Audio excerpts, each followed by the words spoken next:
Welcome to the first webinar in the Crafting Support Project Family Webinar Series.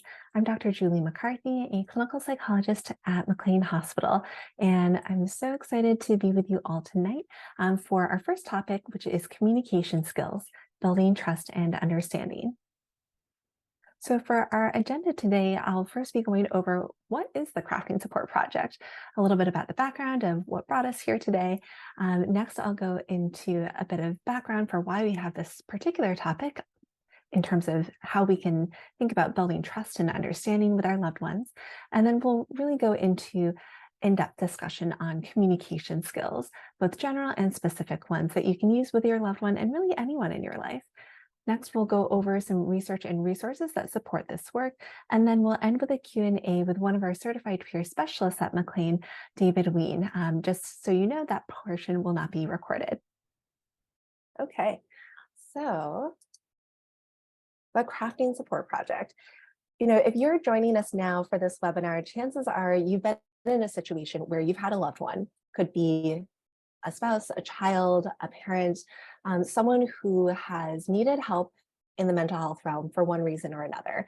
And you may have been in a position where they didn't necessarily rise to the level of needing hospitalization, for instance, and at the same time, you knew that they needed help. And that can put family members in a tricky position, and their loved ones too, in terms of what do we do when we know something needs to change and maybe we're not exactly sure what to do or how to say what we want to say. And sometimes that can lead to potentially challenges or barriers in terms of getting the care that our loved one needs. And then also it can leave conversations unsaid for fear of rocking the boat or making things worse in some ways. And all of us want to do the best, for the family relationships that we have or the clients that we're working with. And so I've definitely been in that situation myself. I'm a clinical psychologist and researcher at McLean and Harvard Medical School. And I'm also a family member and friend of people who have come through McLean Hospital, who have had experiences with things like bipolar disorder, psychosis, substance use, depression, anxiety, OCD, etc. And so I think that earlier on in my career, sometimes I would feel a little bit powerless thinking about what can I do, until I found one of the approaches that I'll be talking about today that's really brought a lot of hope, to my own life and then also to the families that I work with. And so what this approach is, what I'm talking about today, at least, is not something meant to fix everything that's going on with our loved ones, but rather to think, well, what can we do in our sphere of control and influence to help in ways that that other person actually might find helpful, and then to create an environment that's most conducive to change for when that person is ready, and to also feel better about ourselves in the process. So what I'm referring to is community reinforcement and family training, or CRAFT. And the background for this, really came actually from the substance use field. Originally it was designed to help a loved one enter treatment for substance use disorder, for folks who would never go within 10 feet of the door to treatment, or to support people in their recovery if they're already receiving care.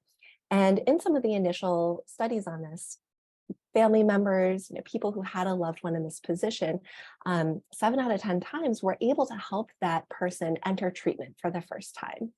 And so that's not bad. Certainly it's not a one size fits all, but it's really something that gives people something based in evidence that they can do to feel empowered to take care of the people that matter the most to them.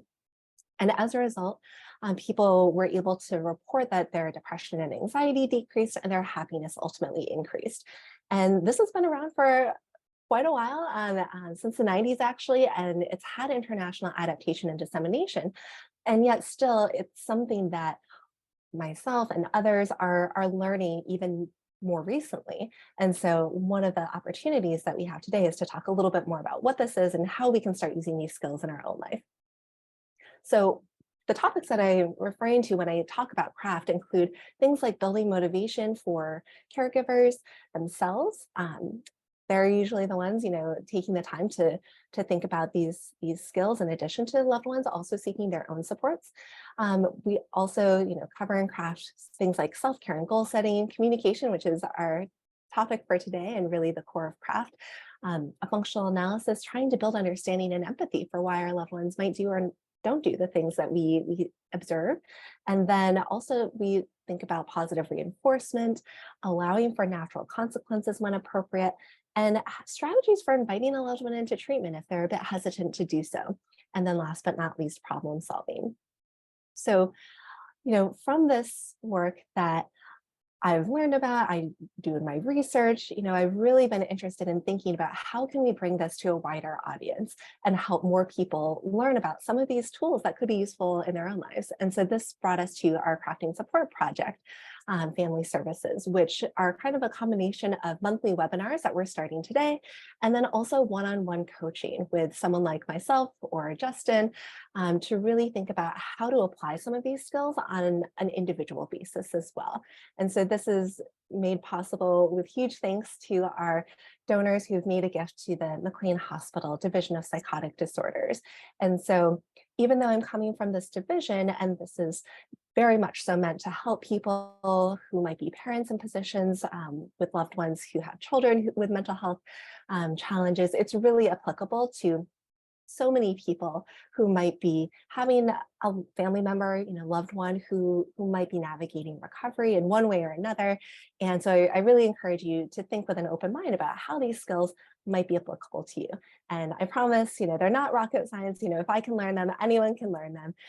And this is a safe place to kind of get started if this is new to you, or to serve as a refresher for those of you who might already be familiar with this approach. So in terms of where we're going with the webinars, just as a heads up, we're trying to keep some consistency with Thursdays from 5 to 6:30 p.m. Eastern time, if you're joining us from outside of the East Coast. And we have a series of webinars every month, typically the second Thursdays of the month through November. And so some of the topics will sound very much like those craft topics that I just went over. And I also want to bring your attention to some of the family recovery nights, sharing stories of hope, where we'll bring to the table, people who have lived experience with, whether it be psychosis or other health concerns, and a family member to really share what their dual perspectives are on the experience of navigating mental health, to really show, what some of the challenges are and what some of the tools that have been helpful are for those families. And then in terms of one-on-one coaching, we're starting with McLean families first, certainly giving priority to people who have a loved one with psychosis, and also expanding that to things like substance use as well. So if you're interested, as this is an evolving process, feel free to get in touch with me. You can email me at jmccarthy@mclean.harvard.edu. And what this involves is up to 8 weekly one-on-one sessions with a coach on Zoom. And it's a pilot that's running through the end of this year. And the cost is free, again, thanks to the support of our donors. Okay, so now we're going to switch gears and talk a bit about this concept of building trust and understanding. So what is trust? One definition is it's a firm belief in the reliability, truth, ability, or strength of someone or something. So if you think about trust and, someone in your life that you feel like you can go to, that you trust, who is that person for you? What does that look like? And what do you like about that? What are some examples of times when you feel like they've demonstrated that trust? And kind of keep that image in your mind. And then we can also think about, understanding. Where does this come in? So the Oxford Dictionary says that it's sympathetically aware of other people's feelings, tolerant and forgiving. This is only one definition, but an important one too, to think about really our relationship with other people. And, in some ways it feels a little bit as though with trust, someone might be giving us trust or making us feel that they're, trustworthy and whatnot, whereas understanding is really a bit more about kind of giving that as well. And so as family members, we might want to think about, okay, how can we provide both trust and understanding to a loved one, especially when they need it the most, and they might feel scared sometimes about what's going on, and trust and understanding is so important to help people feel capable about taking care of themselves and asking for help when they need it. So thinking about for a moment, the roles that we have in terms of some of the relationships with our loved ones, I'm going to open a poll just for a moment about kind of where our audience is at in terms of those relationships.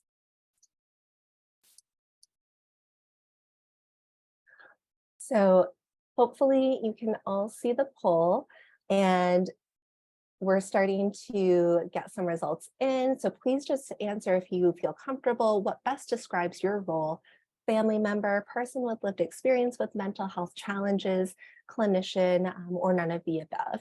And if you don't feel like participating, that's totally fine too. It's just completely up to you.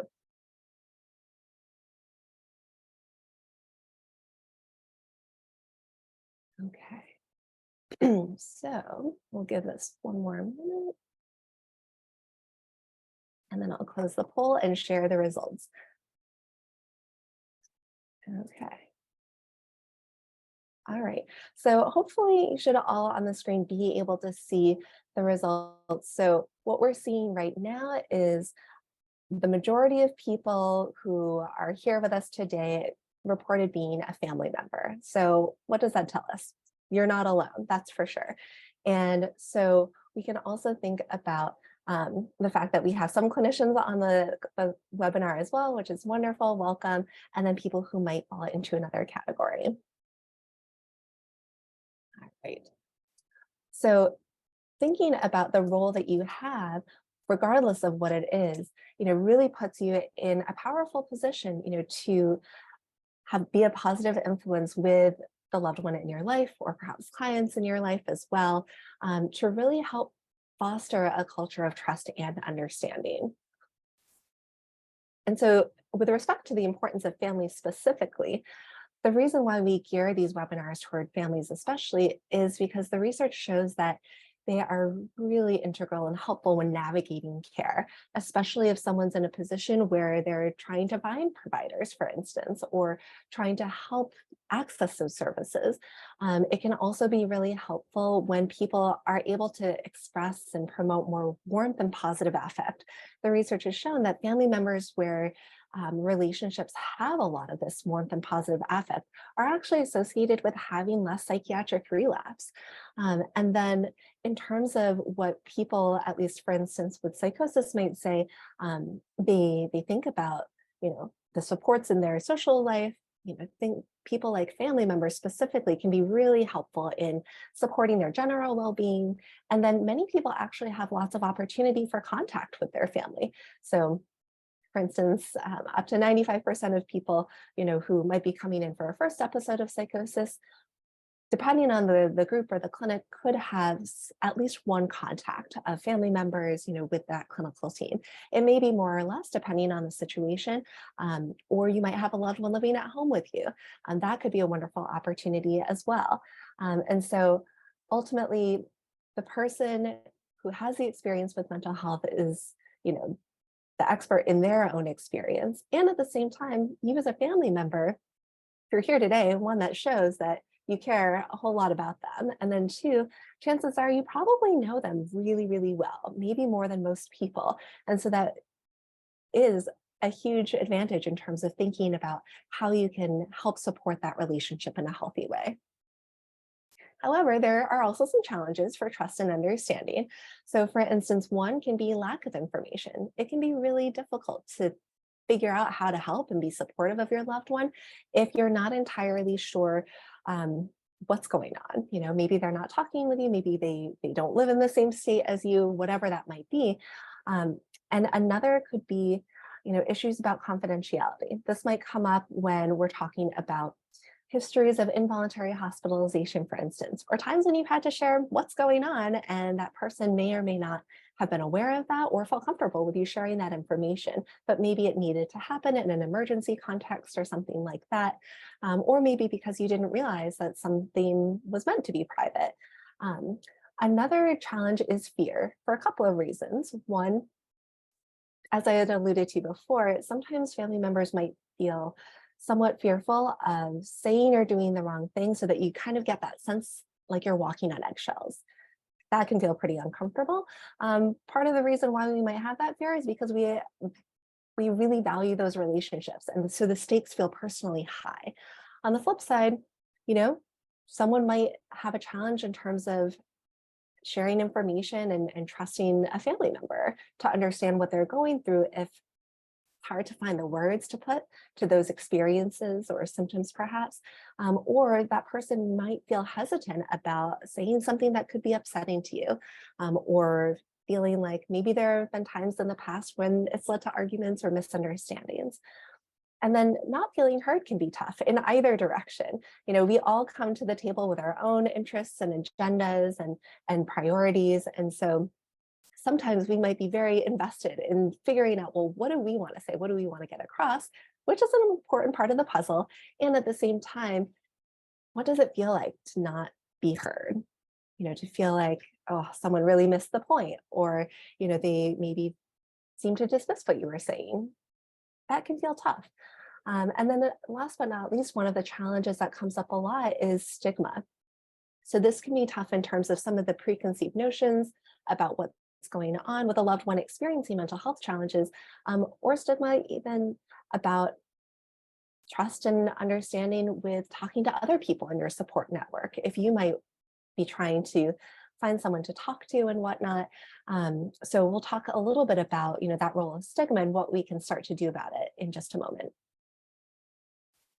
Okay, so addressing stigma, this is just a very short note on stigma. There could be a whole webinar on stigma in and of itself, but public stigma is this idea that, you know, there could be negative views about mental health or what it means to seek help or have a certain diagnosis, and it may change how people view or treat others with mental illness kind of on a societal level.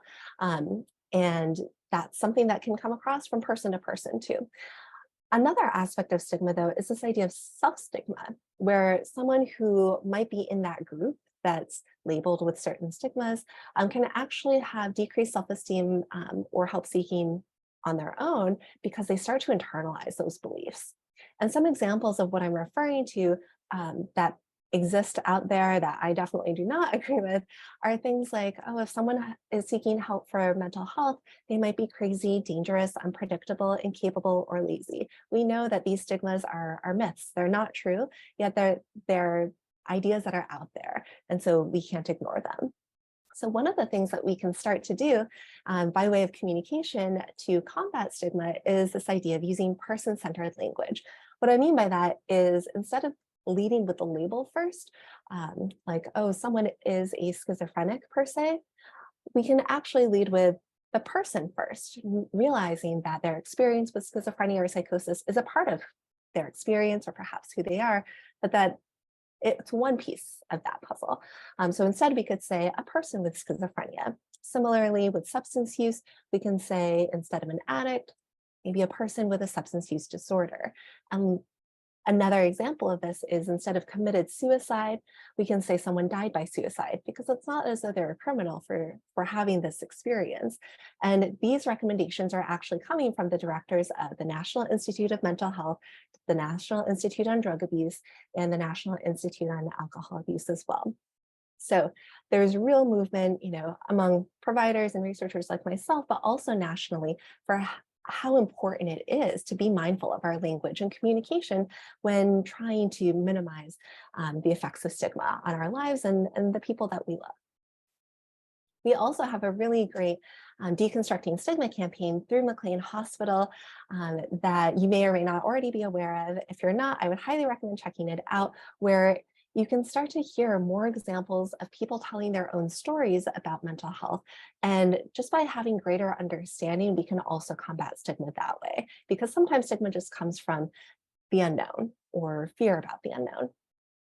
Okay, so we're going to switch gears now and talk about communication skills. So why do we have this topic? I promise you, we do not have this topic because, you know, you don't already have great communication skills. Chances are all of you already do. And so the idea here is to say, okay, let's build on those strengths, what's already going well, and talk about how we can review some tools that have worked well for a lot of people so that you can think about how you might be able to apply them with the people or conversations that are hardest to talk to or about, to increase confidence and make these conversations be as effective as possible. So for a moment, I'd like you to put in the chat, how could improving positive communication be helpful for you specifically? And so this would be the chat area rather than the Q&A. And just so you know, if you're on a phone, it might be a little bit more difficult to do this. But if you feel comfortable putting some ideas in the chat, a word or two, a sentence, please feel free to go ahead.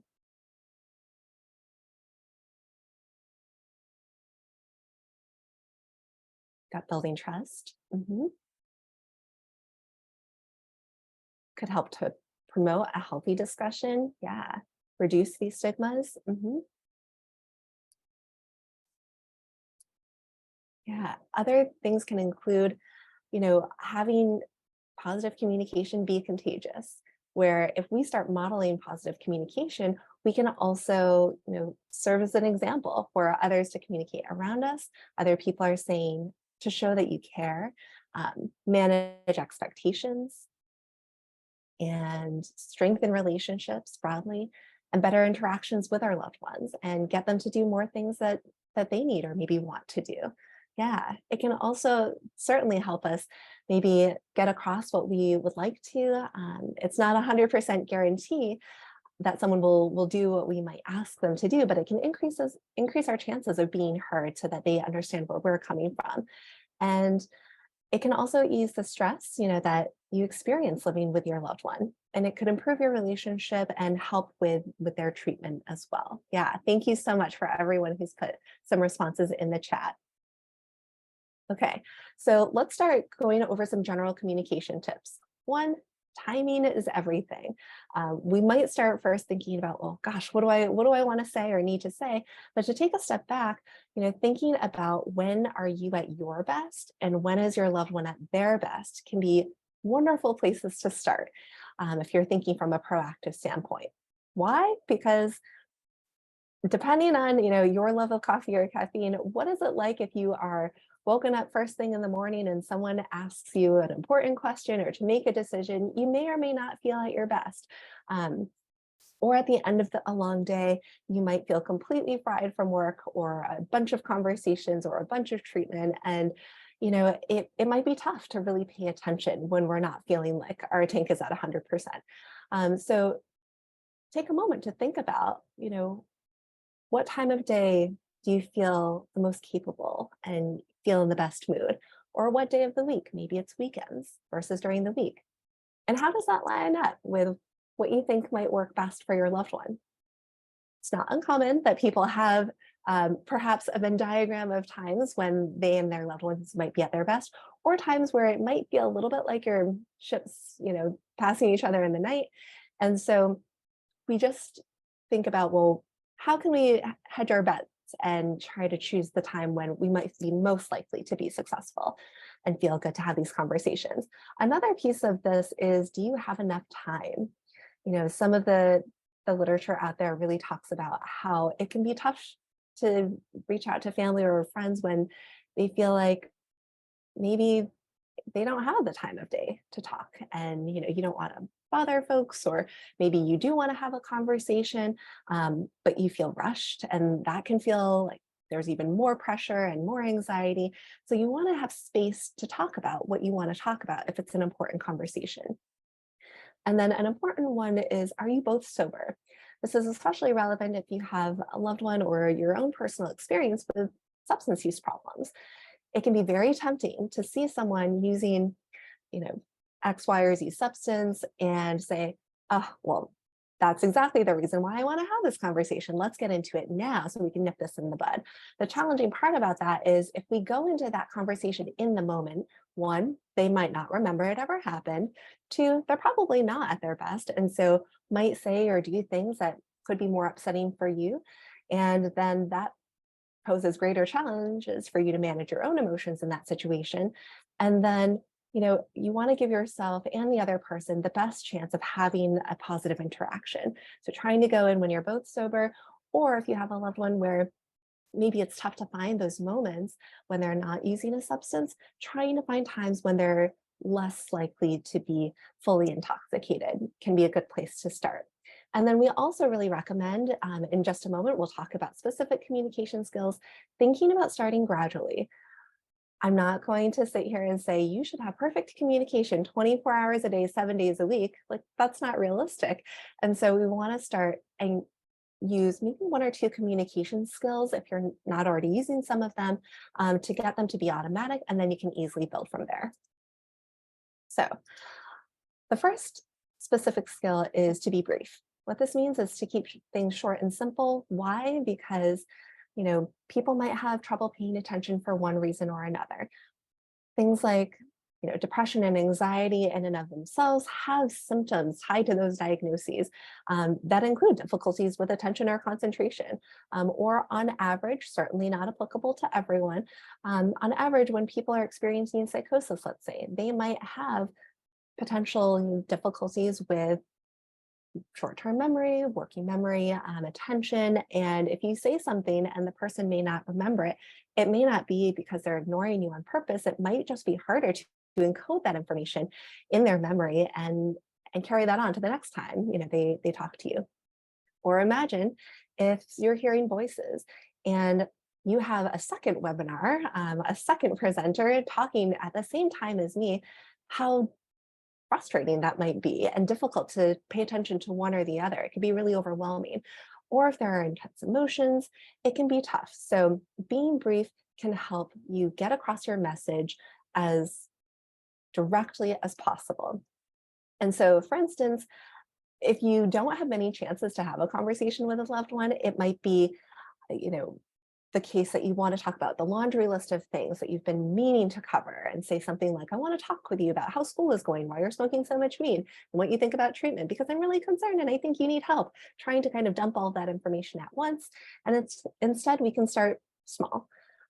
What is going well with school? In an ideal world, what could be better? Open the door. And then this also gives you an opportunity to gauge, where is your loved one at? Is this truly a time when they are in a good mood? Or is this conversation better had at another time? The second skill is to be positive. So this encompasses looking at the positive side of a situation, partly because when we have a situation where maybe we're working on something, a goal or treatment in our own life, or we have a loved one working on X, Y, or Z goals, focus and conversation can often be about what could be better, what's not done yet, and it can have somewhat of a critical tone sometimes, even from the best of intentions. And so looking at the positive side of the situation can really help.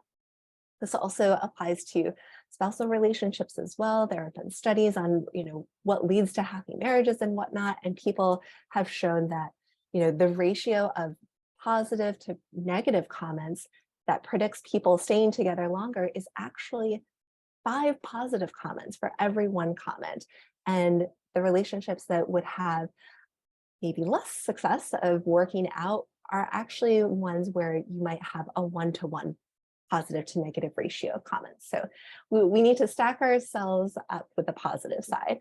And so another way this could look is to use a compliment sandwich by starting and ending with something positive to get someone willing to talk about whatever you want to discuss, including whatever the constructive comment or conversation topic that you have on your mind, and then ending with something positive. So it leaves kind of a good flavor in the other person's mouth and they would be open to talking again. And then this also includes asking for what you want rather than what you don't want. And so just as an example, and I see someone had their hand raised, if you don't mind, please putting your question in the chat, that would be wonderful, or in the Q&A, or if you have to leave and you need to ask a specific question now, feel free to put that in and Justin can bring that to my attention. So as an example for being positive, instead of saying, oh, you still haven't done X, Y, or Z, or why can't you do this? We can say what they have been doing. Like, you've been working so hard on school or your job, et cetera, or treatment, and I'm so proud of how you're making progress on your goals. So highlighting what's going well. There can be things that may still need to change or could be even better. And at the same time, this is something that we can start to do a little bit more intentionally sometimes. The next specific skill is being specific and clear. So one, focusing on one area instead of a list of topics, and then also trying to focus on present and observable behaviors. So for instance, if someone says, hey, I really wish you would pitch in more around the house, that might be really tough for that other person to understand when they think, whoa, whoa, whoa, I've actually been doing a lot. How can you not see all of the great things that I've been up to? And so getting more specific can really help in terms of, oh, would you, like them to do a specific chore or activity, like dishes or laundry, etc. And so instead of saying something like, we need to connect more with your treatment team, or you did a great job, even from a positive perspective, we can get more specific and clear about what we're trying to say.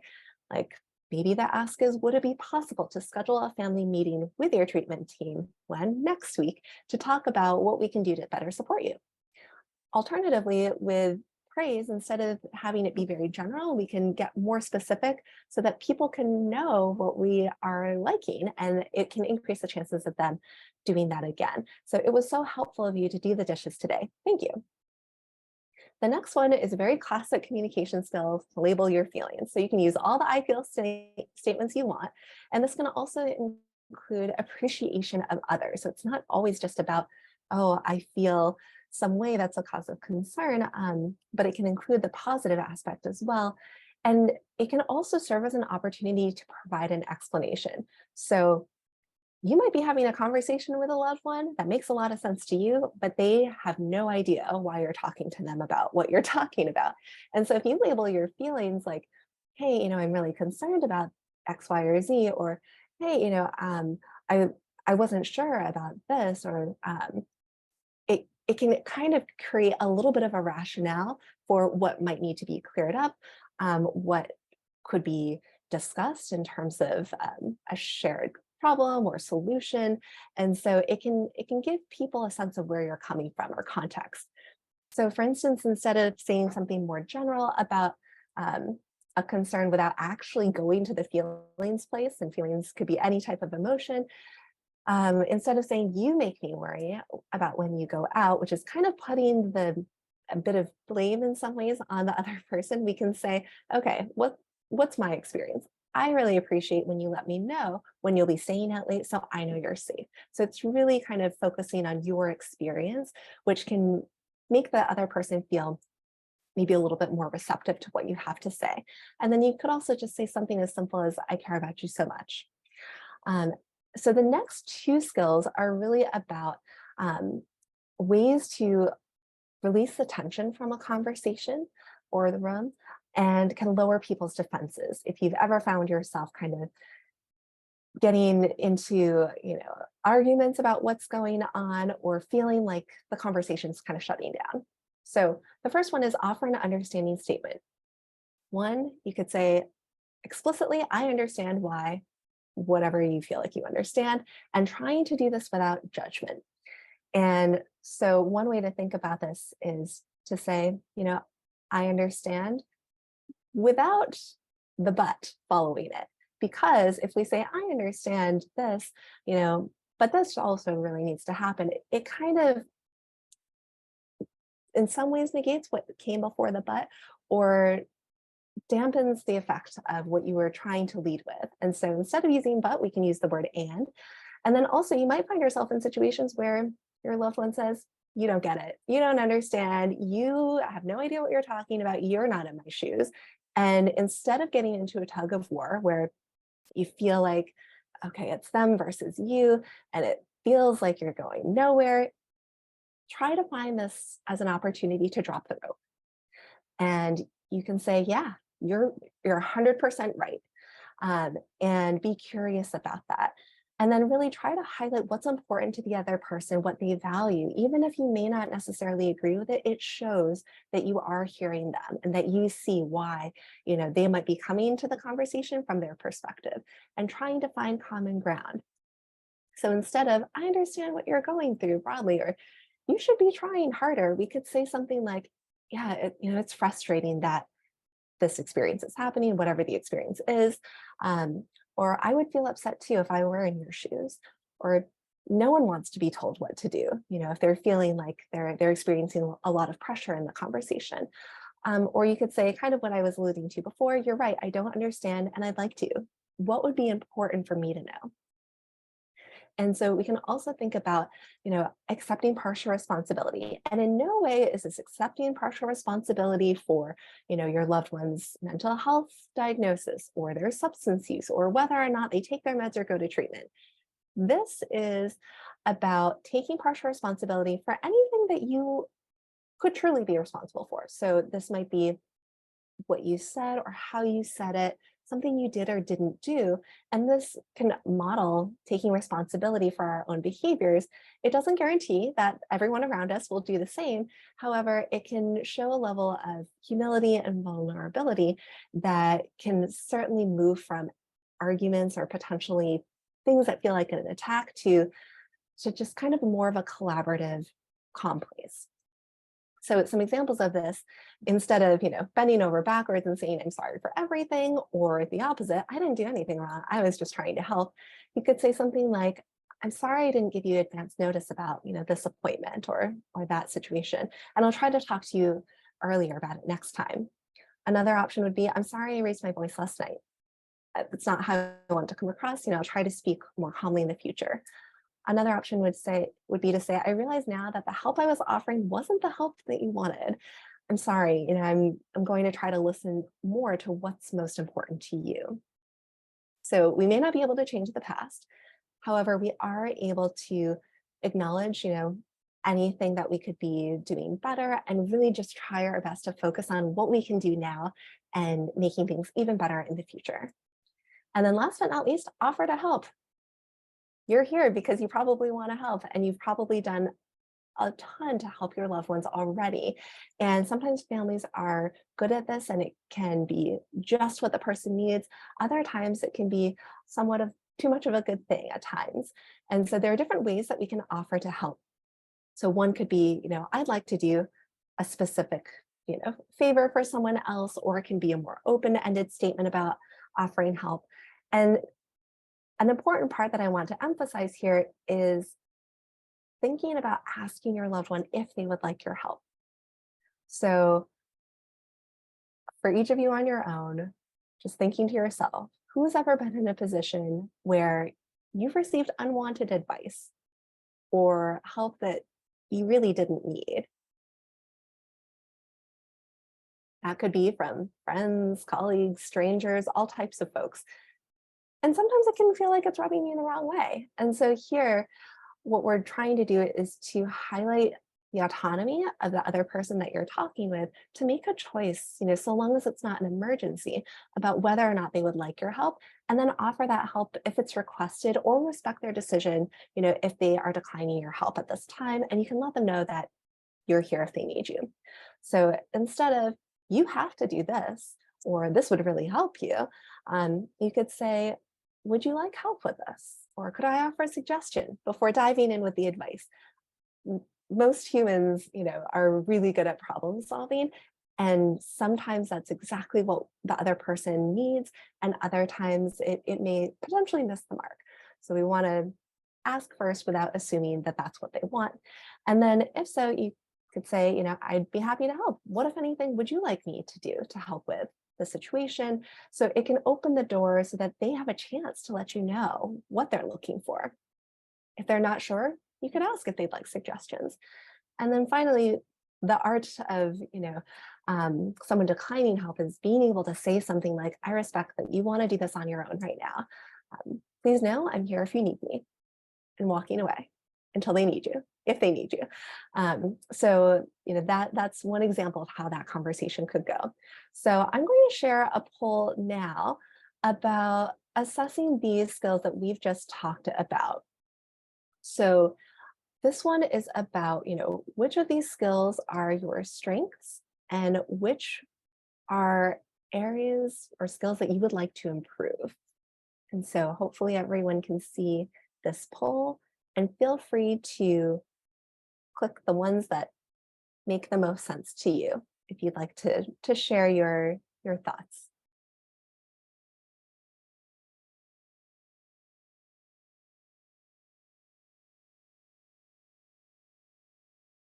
All right, we see some skills being rated. Thank you so much. We'll leave this open for a minute.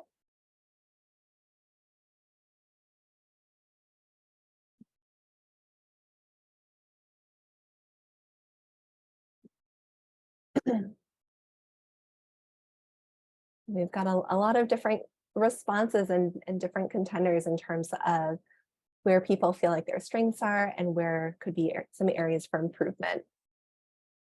Okay, last chance for anyone who's in the poll. We'll do a countdown of 5, 4, 3, 2, 1. Oh, we got our last person in. Okay, ending the poll, and I'm sharing our results now. So we've got communication skills. So everyone shared strengths across all of these areas, and you're all welcome to do more than one.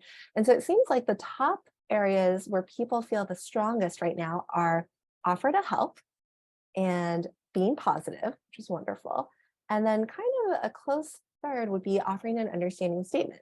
So then in terms of which skills you would like to improve, the first one is really being specific and clear. So maybe these are situations where there's been some misunderstanding or miscommunication of some sort. And then close behind that is offering an understanding statement. And then sort of tied for a third, it looks like, is the being brief and label your feelings. So yeah, these are all really, really great ones. And this is not meant to be a test in any way, but rather kind of an inventory of where you're at today. Okay. So thank you so much. All right. So moving on to nonverbal skills for a moment, we've been talking a lot about when to say things, what to say with our words or expressive language. And just as important are the nonverbal skills, how we approach a conversation, whether it be on Zoom or in person. Ideally, first, we would minimize distractions.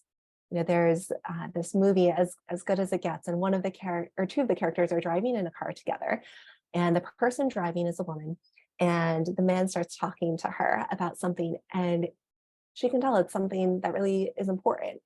And she stops driving, she pulls over safely to the side of the road, stops the car, sits and turns to the person and, essentially says that she wants to have her full attention given to this person to really hear what he has to say.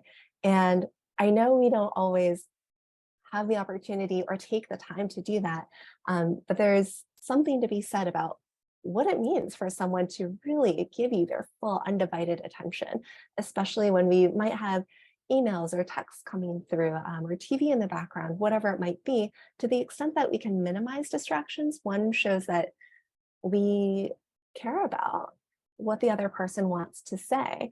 And it can also make it clearer, again, thinking about multiple sources of sound and whatnot, to actually hear what we're saying and what the other person is saying back. Another aspect of this is thinking about our body language. So having an open posture, arms crossed, hands open, etc., can help, one, you to feel more relaxed, and then two, to convey to the other person that you're not coming at the situation from a threatening stance or anything like that. And it can be tough to do this if you're in a cold environment sometimes, or if it's winter time, or if the AC is blasting, but really kind of being mindful of that can help. And then also using calm facial expressions is part of this too, where we may not realize, if we're not having conversations in the mirror all the time, what our facial expressions actually look like. I had a supervisor once in graduate school who would sit in supervision with me, and we'd be talking about cases and things would be going pretty well. And she would sit and look at me kind of like this. And she looked very angry. And, one day I asked her about this. I was like, oh, did something I say upset you or something like that? And she said, no, why? I said, well, your eyebrows are furrowed a little bit, and it looked like you were maybe a little bit upset, but I wasn't sure. And so she said, oh no, that's just my thinking face. And so we may be conveying information to the other person that we're talking with in a way that might be completely unintentional. And so trying to use a calm, open facial expression. You don't have to, be all roses and butterflies all the time if the situation isn't appropriate for that, but really trying to be calm as much as possible can help. And then eye contact in Western culture is often something that we prioritize or encourage people to do. And also know that too much or too little could convey different things to people. So one, too much could come across as staring and could be a very intense experience for someone one-on-one.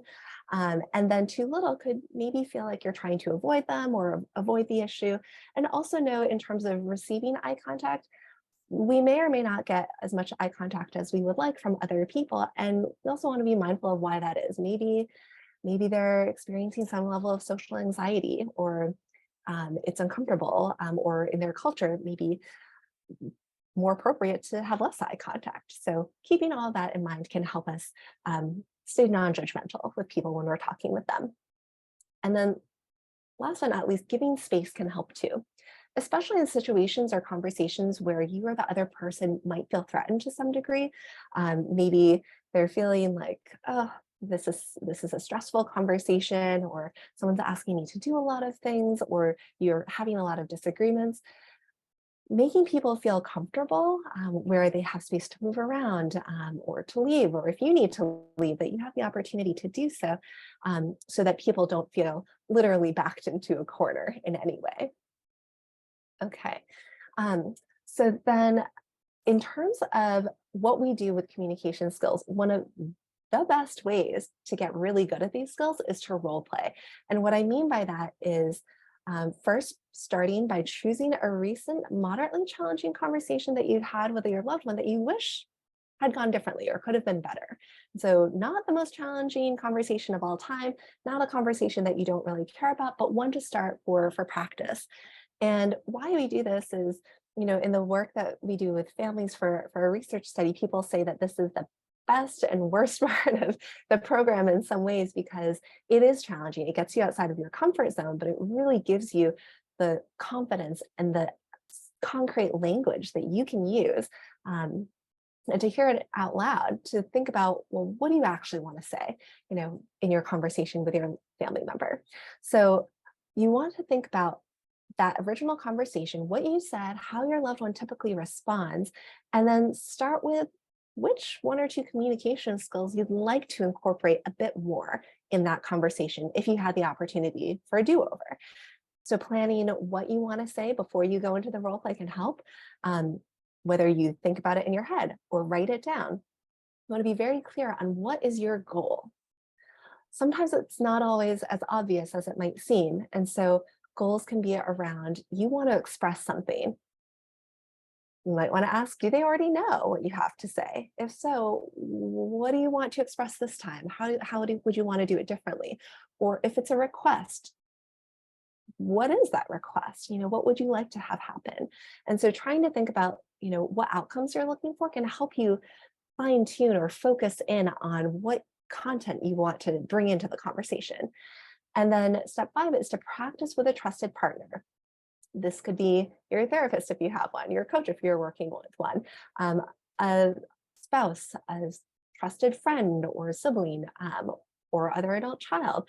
And then you can also practice on your own in front of a mirror to see some of those facial expressions and to practice saying these words out loud, or record yourself. This was Justin's idea, and you can play it back to really kind of see what it's like to be in the other person's shoes, build empathy and understanding again from the other person's perspective. See what lands, see what you feel like could be a stronger way to approach that. And then you want to keep your role play just to 1 or 2 minutes. Keep it contained, and then you can think about the feedback, what went well and what could be even better. You can fine tune it, you could role play it with different potential outcomes or responses, or you could add in an additional communication skill. All right, and so what kind of milestone conversations can be helpful when thinking about how to practice some of these skills? You may have plenty of conversations in mind about what you'd like to try. In the program that we work with, we offer some of these suggestions as ways to help guide the conversation. One, by thinking about what's most important to your loved one, so that we're we're able to better find that common ground and align with their interests and priorities or their goals and values so that we're not assuming what we think is important is actually important to them. And then we also can have conversations around, how treatment is going or reservations about starting treatment if they're not in treatment. So thinking about, you know, what they think about maybe their medications or who they're talking to or not talking to right now.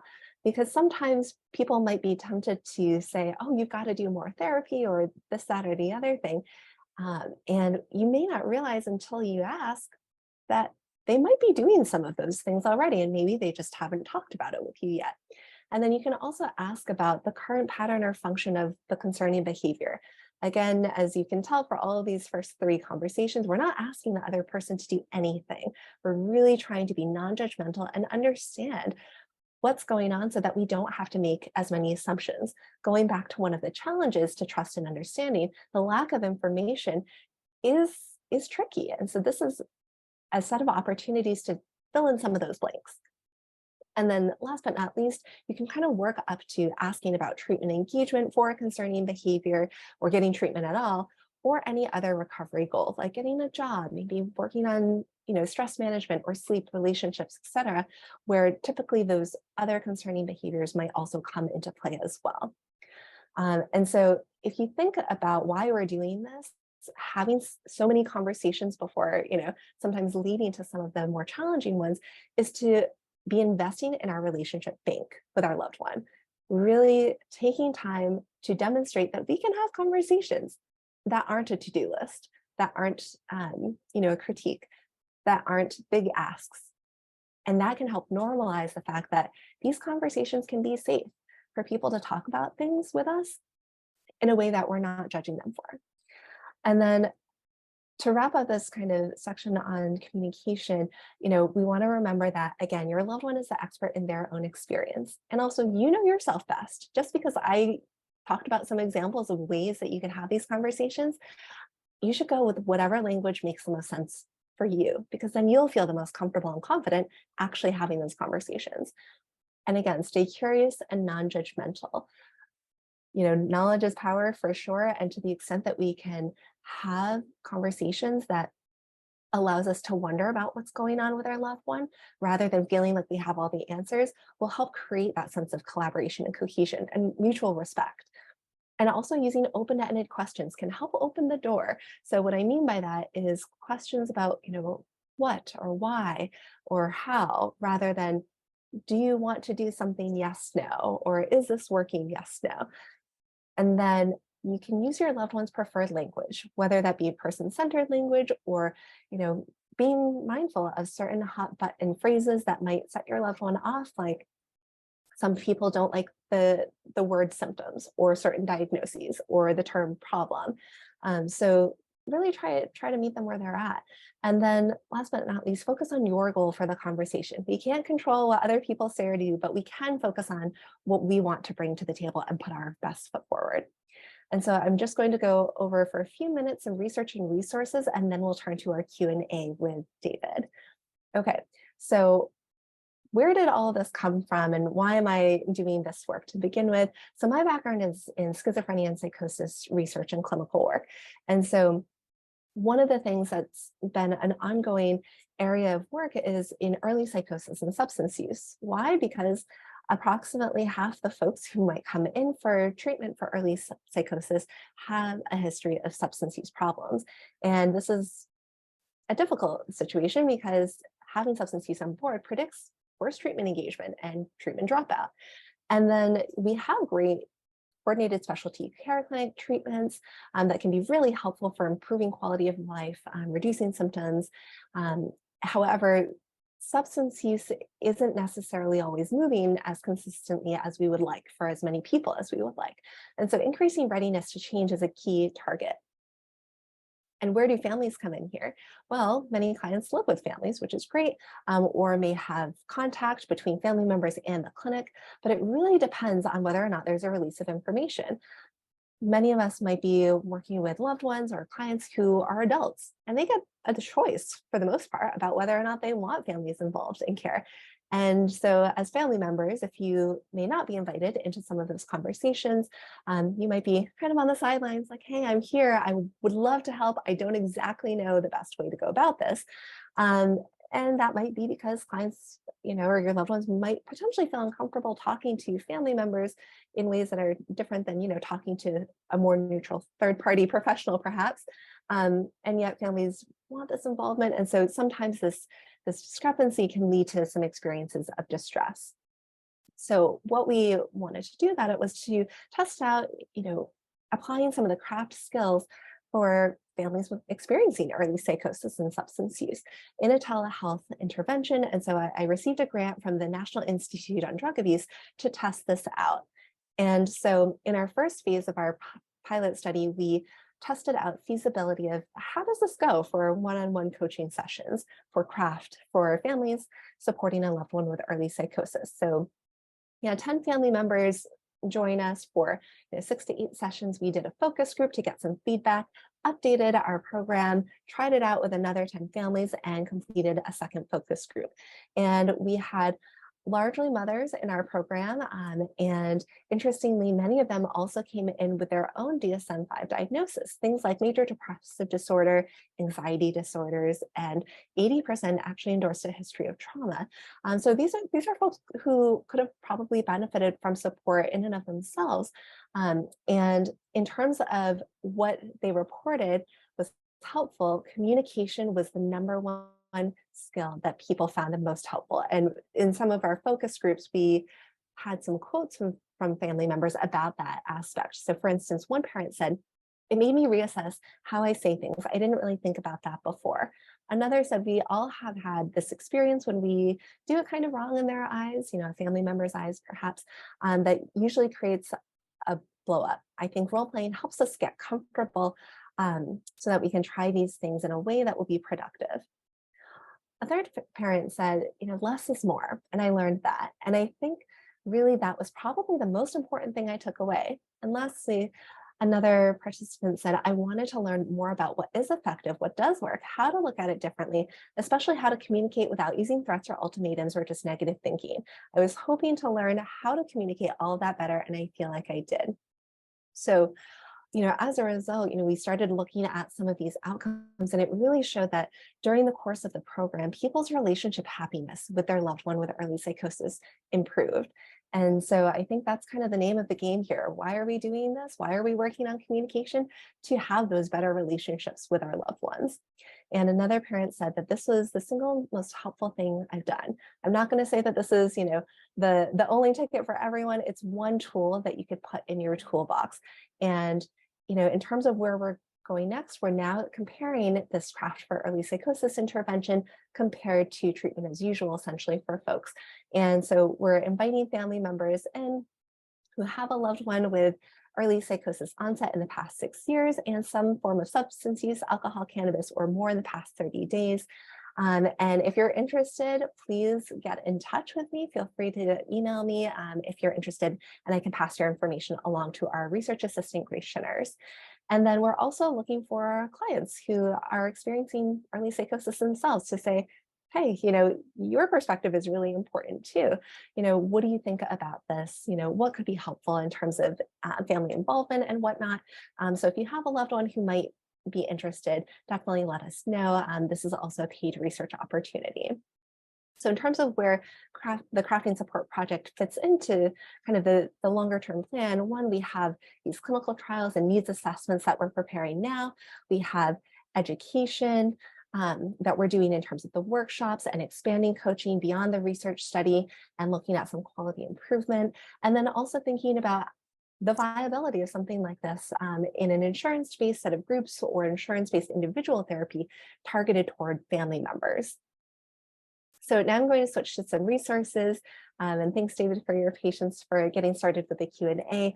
So I just want to point to these slides, these resources on this slide in terms of the McLean Family Support Group, the On Track Parent Group for Early Psychosis, the Family Group for Addiction.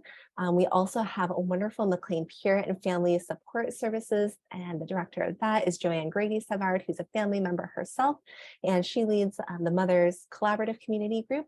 We also have an ECT, electroconvulsive therapy group, and education. And we also have a few groups that are going to be starting, if they haven't been scheduled already. One is the McLean Multifamily Therapy Group, and that is being offered both through On Track and for STAR families as well. And it includes family members and their loved ones in treatment. And then we also have one for caregivers, spouses or adult children, for therapy support groups for a loved one with dementia. And those groups are being led with Marie Cloutier from our geriatrics division. And if you're interested, you can get in touch with Sam Gonzalez. So then for some reading materials, we also have kind of from a provider, treatment manual quote perspective, the original craft manual all the way on the left. I probably wouldn't use the term substance abusers anymore. Fortunately, they've come out with their latest manual, January of this year, the Craft Treatment Manual for Substance Use Problems, working with family members. And then the middle book, Get Your Loved Ones Sober, and the Beyond Addiction book are geared toward the community and family members, especially about how to apply some of the craft skills in your own life. And then we also have I Am Not Sick, I Don't Need Help, which is talking about the quote LEAP approach. And some of it draws from principles from motivational interviewing and the CRAFT program, and that can also be useful as well. And it was written by someone who had a loved one with schizophrenia. And so just as a heads up, our next family webinar is going to be Thursday next month, May 11th, 5 to 6:30 p.m. And we'll be having a family recovery night, sharing stories of hope. So very much so a panel style, less so, a presentation with slides. So thank you so much to all the folks at McLean and elsewhere who've made this possible. And again, to our philanthropy support for making this webinar series possible. And if you have any questions at all, feel free to get in touch. Contact me by email or phone, and we look forward to seeing you next time.